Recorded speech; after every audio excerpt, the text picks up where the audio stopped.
And this one definitely will be talking with the former presidential candidate of CUPP, talking about Peter Amen. I will be taking a look at the recent report by the NBS, talking about Nigeria Bureau of Statistics, on the drop in unemployment, which has also been criticized by so many major stakeholders from the Nigeria Labour Congress to other major organizations right there. And also CUPP has also criticized that report. But we'll also be mentioning the decision to keep the former governor of Kogi State in custody till December 10, following his appearance before the court yesterday, and the court refused to grant him bail when his counsel asked for bail to be given to him on the basis of recognition and also of good behavior. But that was denied right there, talking about it. And we'll see how this issue will pan out. We'll be taking a look at that and also be talking about the issue about the unemployment that's generating a whole lot of reaction. Based on information right there released by the Nigeria Bureau of Statistics, information has to do with the fact that there is a drop in unemployment, which a lot of people don't seem to agree with the report. But on the basis of the information put together, you can also understand where the government is also coming from. But Nigerians are not feeling the effect of that, because a lot of people are still complaining of not being able to get the right job to be able to cater for their interests and see how that will help them at the end of the day. So we'll be joining via Zoom with the former presidential candidate of CUPP, talking about Peter Amen. As we take a look at these recent issues that are cropped up across different parts of the country, from the Yaya Bello issue down to the unemployment issue, that a lot of people want to see how that will pan out at the end of the day. But this is also important to be able to clarify and look at the circumstances behind the decision to keep Yaya Bello in custody till December. It was going to spend 2 weeks in custody of the EFCC until a bail application can be granted. And you ask yourself, the former governor going through this, but a whole lot of factors responsible for this. But we'll see how that will pan out at the end of the day, talking about that, and also looking at events unfolding in the political landscape of Nigeria. And so many people are also trying to give reasons responsible for the decision to detain him, to keep him in custody till December 10. But a lot of factors are responsible for that. But we see how that pan out at the end of the day. But we'll be joining via Zoom, talking about CUPP candidate, talking about Peter Amen, discussing issues relating to these and many more right here. We'll be doing that right now. So link up with him on issues surrounding this and how we can really be able to find a lasting solution to some of these challenges, especially as related to the unemployment issue that is generating a whole lot of reaction, with many Nigerians not really happy with the report, and also the Nigeria Labour Congress are criticizing that. And other major stakeholders have also come out to have a say on that, and also why that cannot really be the reality on ground in the line of what people are going through right there. Some will say the economy is not really picking up. Well, on paper, a whole lot of indices are being put together that seems everything is going well, but not really the way people want. But we'll see how that will be in the course of the program right there. So we'll take a quick break as we link up with Peter Amen for this line of discussion.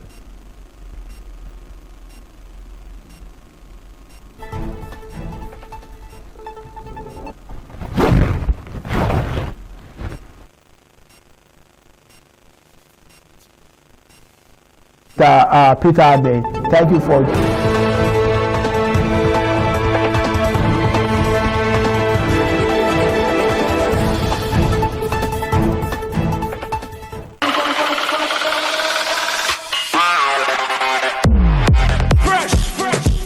Independent Radio 89.7 FM. FM. Independent Radio Abuja. Get it locked.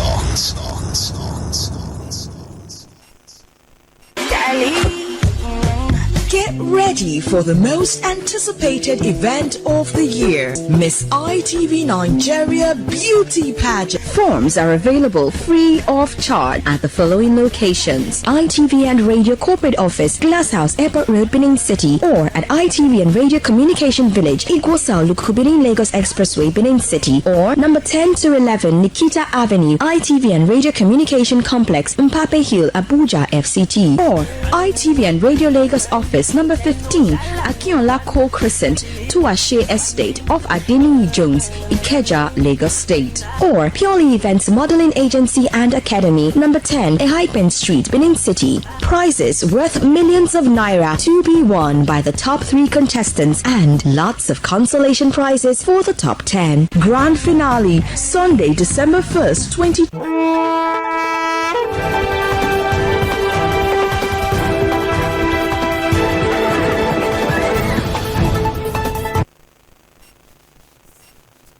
On ITV, and I'm CEO Gutime to look for Gutime.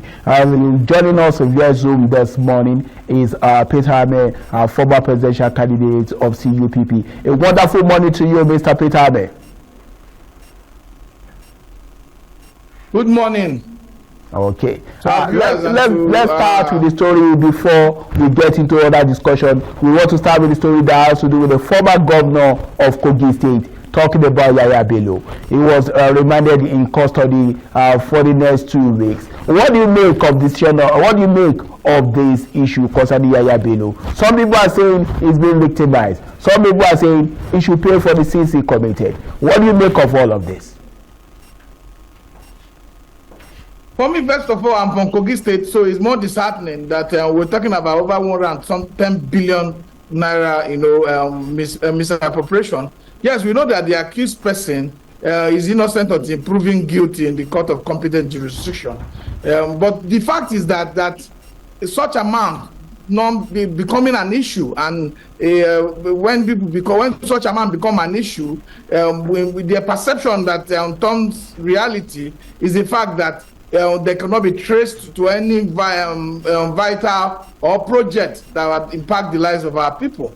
Kogi majority is actually a civil servant state, and people are really suffering in the state. There were times in the administration of Yaya Bello where salaries were not paid, and it was paid on percentage basis, where the level of suffering at that time was very high. Like I said, I'm from Kogi State, so I have very deep rooted relationship and affiliation to the state. So I feel very bad that such amount of money that would have been used to invest in agriculture, where because of our land area, we have over 30,000 square kilometers of land, and then probably prosper the state in the way that there will be that investment coming into state that will better the lives of the masses in the state has been misappropriated and directed into personal pockets. So whatever that has happened, I will feel very embarrassed to find out that all other governors who have been accused have actually attended to the FCC case, but the fact that Yaya Bello had to now,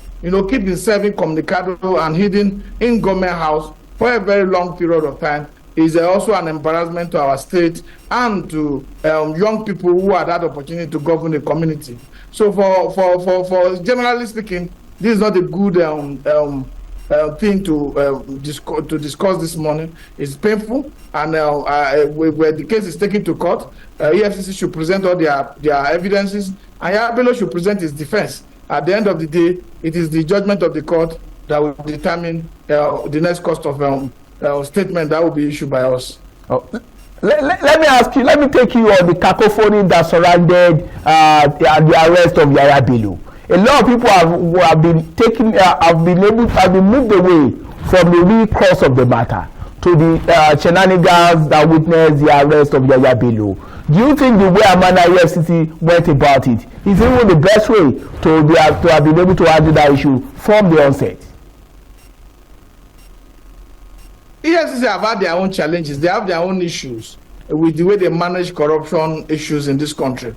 They are more effective against small crimes and small people and young people that they are effective against those who high and mighty, that actually really are the criminals who takes huge chunk of our public resources and use it for personal gain. So EFCC, for over the years, critics have continue to find fault in the operational models applied by EFCC. But for me, what we say generally is that EFCC must try to redefine and establish a very more professional method in making sure that arrest and prosecution is done without media trial, and so that people will must have confidence, because when you pursue a person and the public start to see the person as a victim of a political witch hunt, it might undermine the efficacy of the result which you intend to achieve, like discouraging corruption and punishing corrupt officers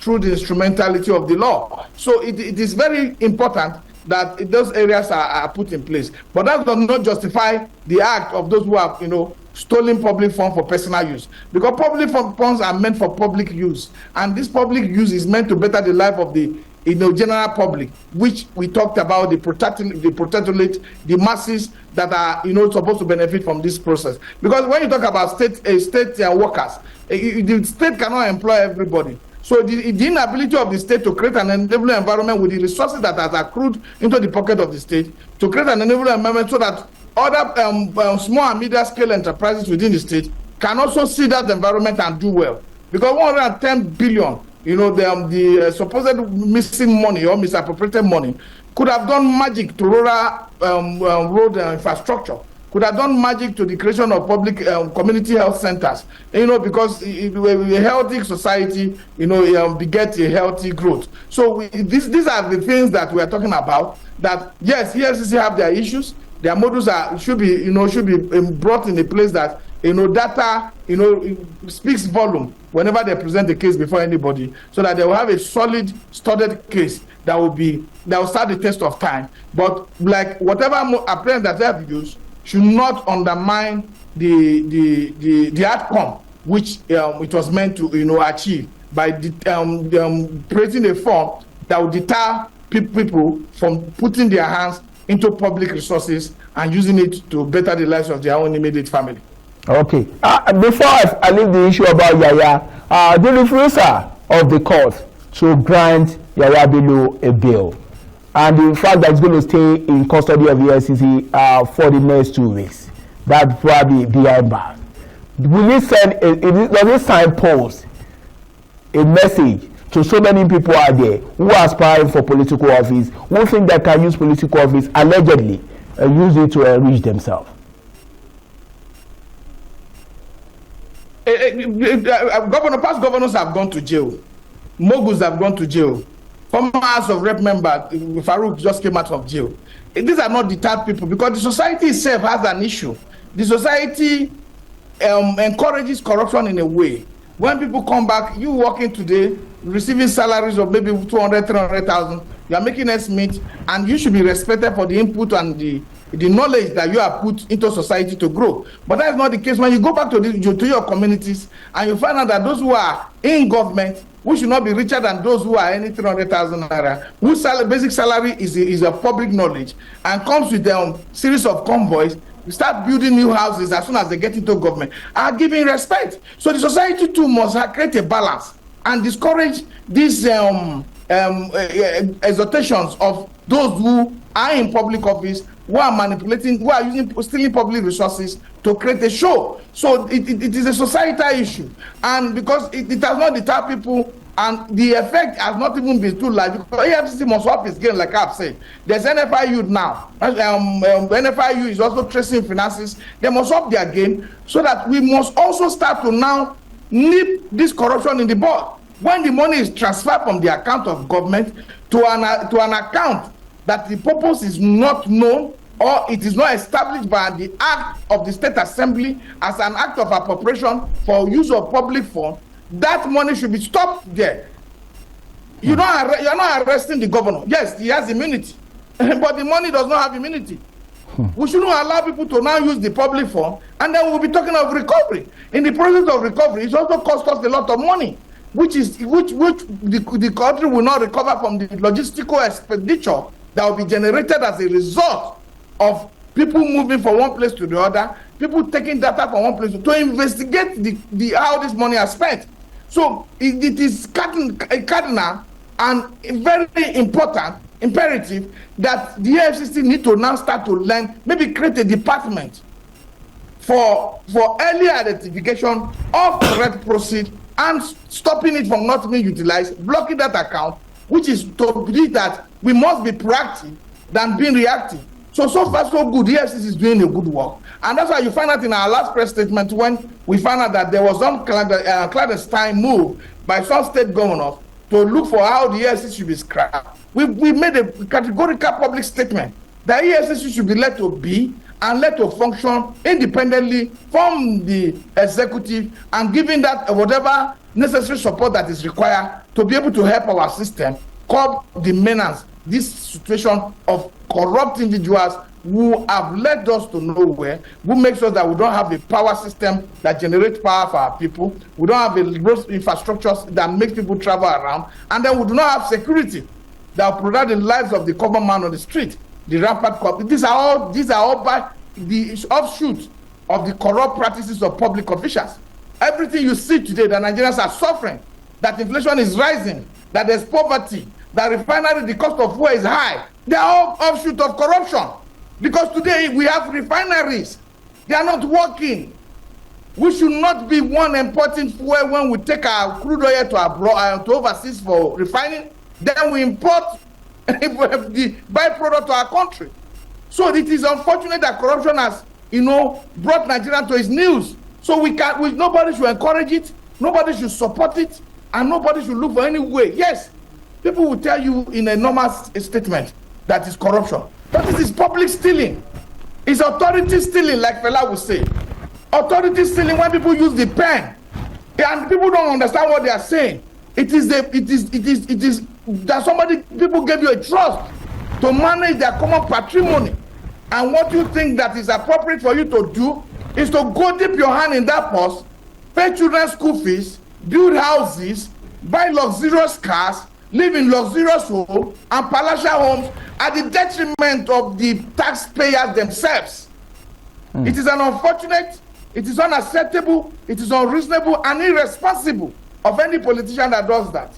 Because if we really want to live in a society where we want society to work like what has transpired between 1965 in Singapore to what you see today, what has transpired in Dubai from 1990s to today. We want that kind of society, an egalitarian society where people can access education without stress, where people can access health care without stress, and without going to the bank to empty their money.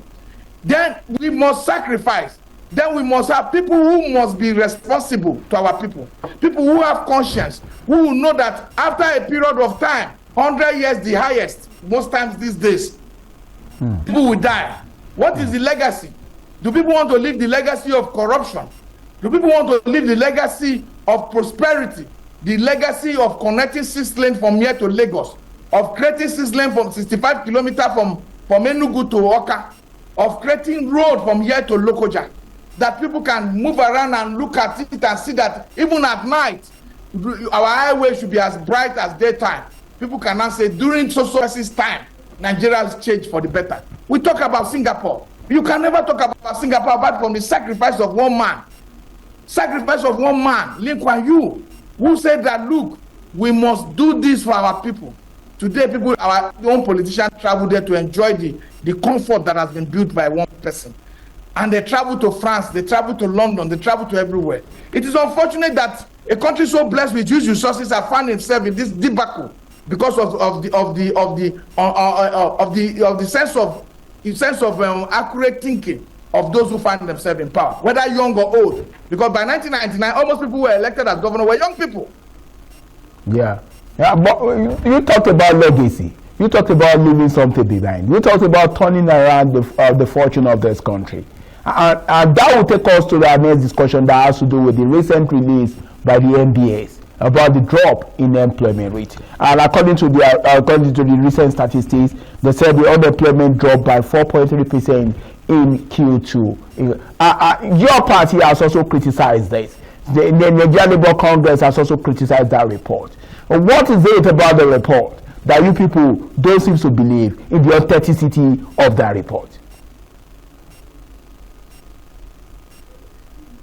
You see, Yemika, who was the head of the Nigerian Bureau of Statistics before, said on several occasions that he has been under pressure to falsify data collection process on how to be able to now arrive at accurate data that will determine the level of the GDP, our levels of inflation, our levels of food inflation and all that. And that he refused. Despite we did not even agree that his data was substantial enough to determine the level of inflation we have in our system. Because if you look at all the metrics that are available, I'm telling you that food inflation have gone beyond 60%, even when they're still recording 40% for us. So what this current man have done is to now expand the process and create even those who are unemployed and those who are underemployed, especially those who are unemployed, as part of being fully employed. He now created that system and increased like a debasing factor and increased the number of the data to be collected to expand to a point which I see as data falsification. And for us, what we have said, if our employment rate is at 4.3%, as he has stated, and then Nigeria has no problem. It's a Dorado. We should be happy because it's more than that of US, it's more than that of Canada. We should be rejoicing. But the reality says a different story. There's no correlation between the data release and the life of the common man today. There's no correlation between the data release and the suffering in the public today. So we want that we need to see better, because I have asked my lawyer to write to the NBS so that they can give us the template that was used as to calculate this GDP the information that was put in the public.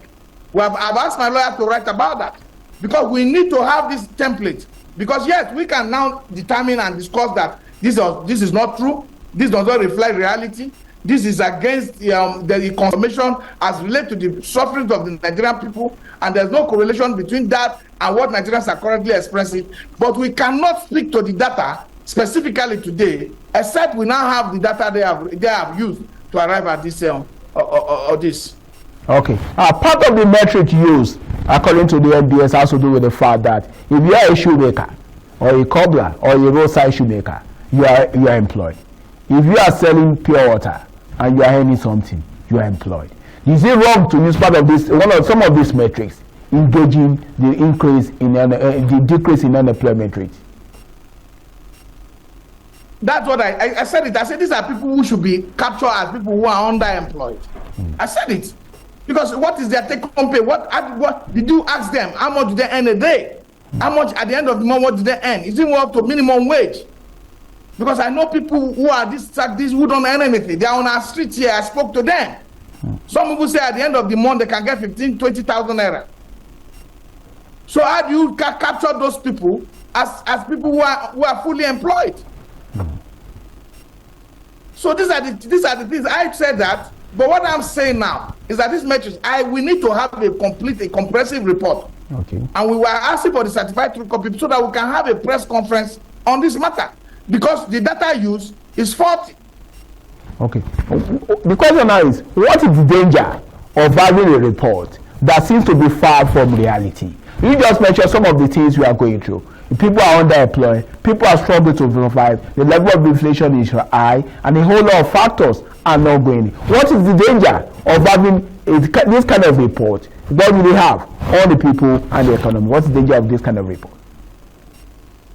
The repression of data, the concealment of data, the telling lies, in order to make sure that the government feel comfortable, has a huge danger, because it might end up imploding the society, because the people might be going through things that the government of the day might be thinking that is not true, because we have people who are in government who have not known the reality since some of them have been government in Bola Tinubu have been government in 1999. His chief of staff have been government in 1999 with constant salary from the pocket of government. So I feel in reality they cannot connect to the street. None of them can tell me they have traveled by road to Lagos in the last 20 years. None of them can tell me they have traveled by road to Onitsha from here in the last 20 years. None of them can tell me they have traveled from road from here to Sokoto in the last 20 years. None of them can tell me they have traveled for road from here to Abalike in the last 20 years.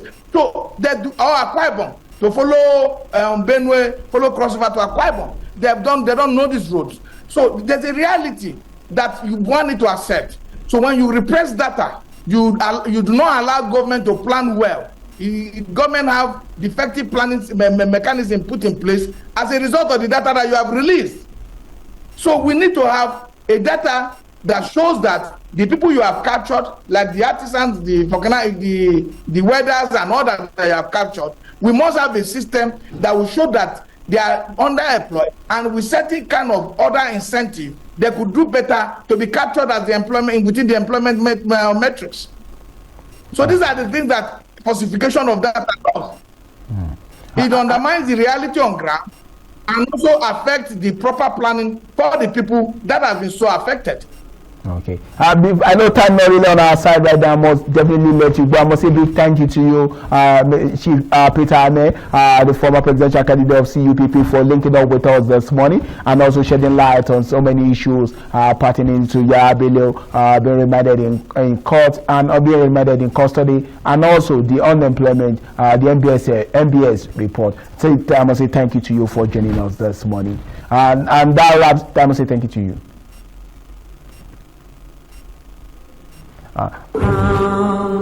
They told me,